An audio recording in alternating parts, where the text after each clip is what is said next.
всички ножове вкъщи са тъпи. Една работа те накарах да направиш, а ти това не можеш. Ходи ги наостри, да знам. Сестра ми, не ме занимавай с глупости, ако обичаш. Аре бе, какъв мъж си бе? Ти засегна моето мъжко достоинство.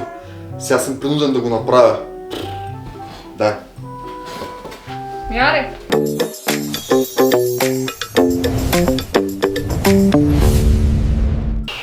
Тая сестра ми само ми търси работа, значи. То човек не може да се почини от нея.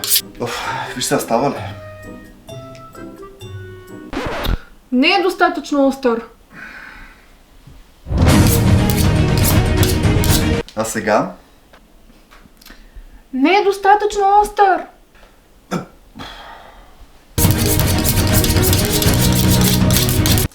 Пробвай сега. Брат ми, айде малко по-сериозно.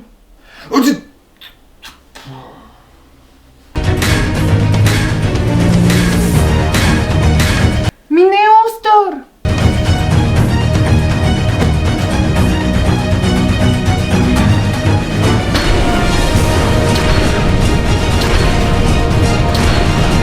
Не.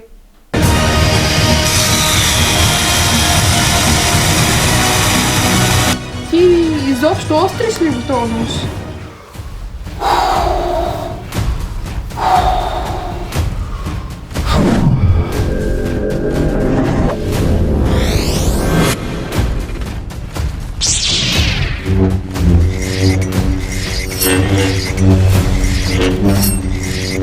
Сестра ми, готов е, но бъди много внимателна, супер остър е, дори въздуха реже. Режето мозъка ти, айде.